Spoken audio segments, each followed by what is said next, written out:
Île de Ré TV a été le premier média à vous faire découvrir la problématique du jeune Rété Alejandro, avant même que la presse locale ne s'en accapare. 1 an et demi après cette vague de solidarité envers ce jeune garçon atteint de la maladie de Black Fan Diamond, une maladie rare qui nécessite une greffe de la moelle osseuse, le donneur se fait toujours attendre.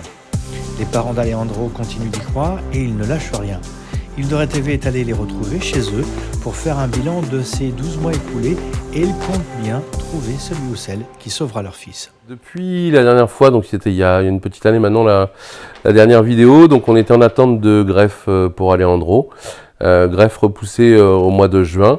Donc au mois de juin, on devait monter à Nantes pour la greffe. On a fait opérer Alejandro, poser les cathéters 3 semaines avant la greffe.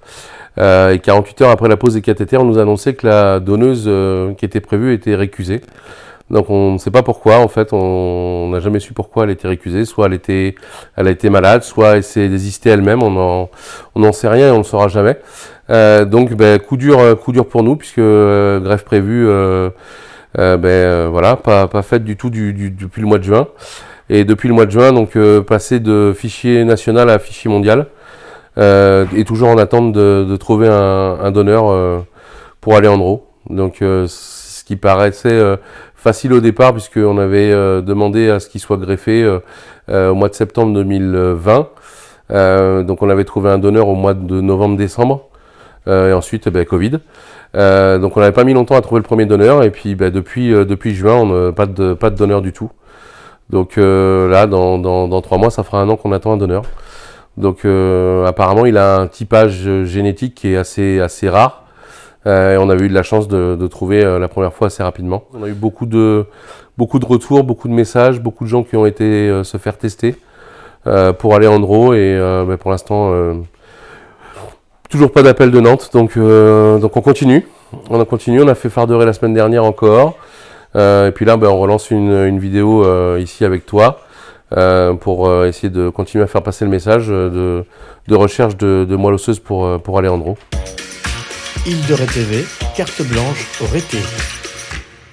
Pour pouvoir avoir un donneur, en fait, il faut juste aller sur le site don de moelle osseuse où tout est expliqué. Il y a un dossier à remplir qui est assez simple. Il faut être en bonne santé, avoir entre 18 et 35 ans.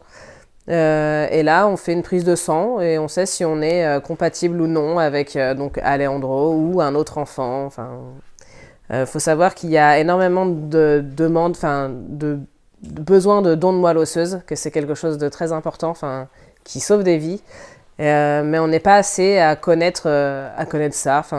Donc du coup, il n'y a pas beaucoup de personnes qui s'inscrivent sur les listes, ce qui fait qu'il y a énormément de patients qui sont en attente de dons. On n'est pas hospitalisé longtemps après pour donner. On fait cet appel aux dons pour vraiment aider notre fils, qui peut lui changer la vie. Et ça peut changer la vie de beaucoup de personnes. Pour l'instant, il peut continuer à vivre sans ce don, sans cette greffe de moelle osseuse. Il continue d'aller à l'hôpital toutes les 4 semaines pour faire des transfusions. Il continue d'être traité par sa petite pompe le soir pour éliminer le fer qui attaque essentiellement ses organes, donc le foie, le rein, le cœur. À long terme, si on n'a toujours pas trouvé de donneur, à long terme, ces organes qui sont attaqués par le fer peuvent déclencher un cancer ou dans un futur, il risque une leucémie de la moelle osseuse. Ce qui, là, va énormément lui compliquer la vie et c'est un risque vraiment très élevé. Donc c'est pour ça qu'on a vraiment besoin que ce don arrive pour lui changer la vie maintenant, avant qu'il soit trop tard. Île de Ré TV, l'actualité rétaise. Depuis 1 an, j'avais arrêté de travailler pour m'occuper exclusivement d'Alejandro, pour les rendez-vous médicaux, pour tout ce que ça engendrait, la maladie, le fait qu'il ait arrêté l'école. Et là, au mois de janvier, on a pris la décision que je reprenne le travail, parce que financièrement, il faut travailler, et que d'avoir une vie personnelle à moi aussi, c'est un besoin vital pour pouvoir continuer à avancer auprès d'Alejandro tous les jours, pour le soutenir et être présente quand même malgré tout auprès de lui. Donc, grâce à la cagnotte qu'on avait mis en ligne sur Facebook, on a pu faire les travaux dans la maison pour Alejandro. Donc changer tous les sols là-haut. On n'avait que de la moquette, donc on a pu changer et mettre du parquet. Lui changer de lit, parce qu'il avait un lit mezzanine en hauteur, il lui fallait un lit plat en bas. On a fait poser un purificateur d'air dans sa chambre, parce qu'il y avait besoin pour le retour d'hospitalisation, que l'air de sa chambre soit sain. Donc on a posé ça, on a fait faire des peintures spéciales c'était quoi, hypoallergénique ou un truc comme ça.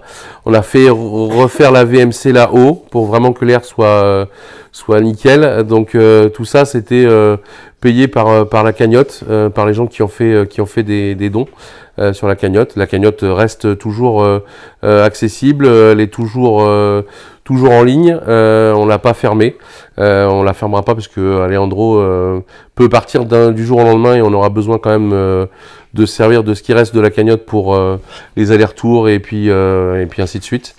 Donc voilà, donc on a laissé la cagnotte ouverte et puis on remercie déjà tous les gens qui ont participé à cette cagnotte et on a réussi à faire pas mal de choses grâce à eux, donc vraiment merci beaucoup.